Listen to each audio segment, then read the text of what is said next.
Russia's Olympians finally have something to smile about after the IOC gave 271 athletes the green light to compete in this month's Rio Games.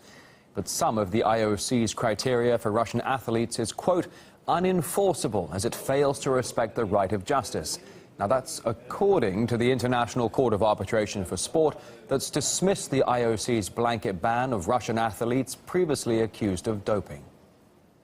The IOC decision deprives the Russian athletes of the presumption of innocence and rather establishes a presumption of guilt, but one that is rebuttable by the athletes on an individual basis. The decision to allow Russian athletes to take part in the Games comes after a final review by a three-member IOC panel. However, more than 100 remain barred from competing in track and field, weightlifting and rowing.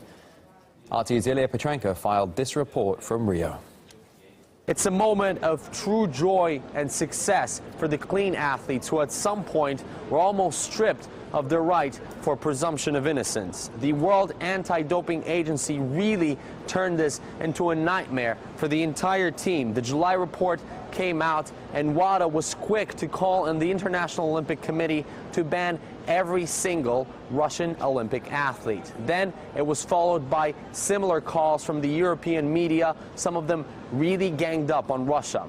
The International Olympic Committee, though, chose to be fair to the innocent ones. This is not a decision of helping somebody here or helping somebody there. This is a decision of justice.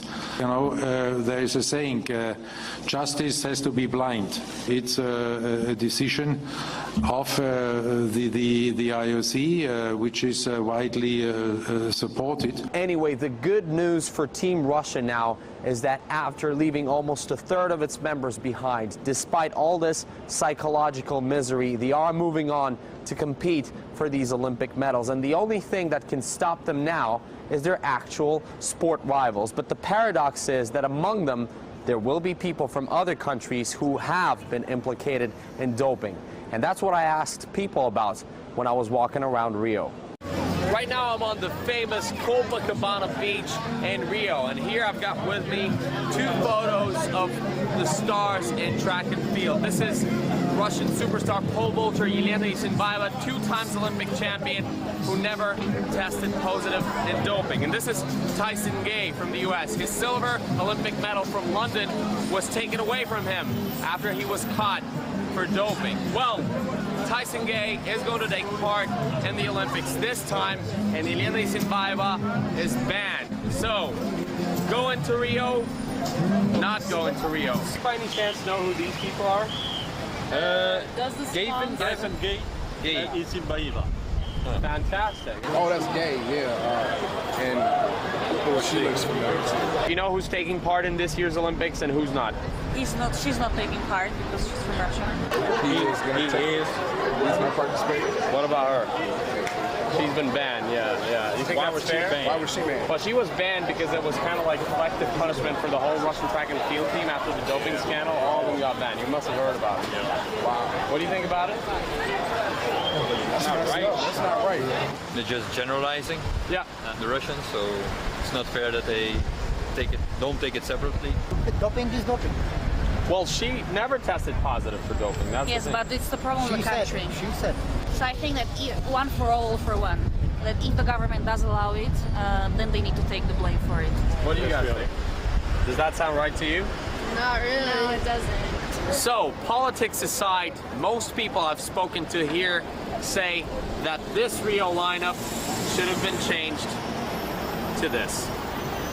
In the meantime, anti-doping watchdog WADA is being slammed for, quote, sexing up the case against Russian athletes in the wake of a decisive drugs report. Some competitors whose alleged positive tests were used to support the McLaren report have actually shown no evidence whatsoever of doping. An unnamed senior sports official told the Australian newspaper that they didn't know all the details when making their final decision. We were asked to make a judgment about Russian competitors based on McLaren's report, but without having any of the detail to understand the significance of them being named. Now, to be told that there were 4 different categories, why weren't we told this at the very beginning? It's a mess, and it's WADA's fault. Now, even the author of WADA's damning report himself says that the International Olympic Committee has completely misunderstood his claims. Richard McLaren said that the report had been used to, quote, hunt for people supposed to be doping, which was never the goal in the first place. He added the debate is focused on the pursuit of individual athletes. Sports expert Ellis Cashmore says that WADA has ultimately discredited itself with this report. The World Anti-Doping Agency would appear to have fallen down on its duty. Its duty, of course, is to catch cheating athletes, catch athletes who take dope. It hasn't done this. It's relied on the word of a whistleblower, in other words, an informant. And its investigation really proceeded from the words of an informant, not from a dope test. I wouldn't be surprised if after the Olympic Games there is a period of reflection and people wonder whether WADA is fulfilling its purpose and come to the conclusion that maybe it should be disbanded. Our recommendation is that the Russian Federation be suspended.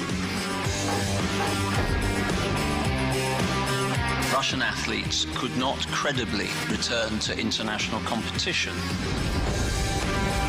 It's the right decision. It's the only decision that could have been made. To decline entries of all athletes submitted by the Russian Olympic and Paralympic committees. And anything less than that sends the wrong message.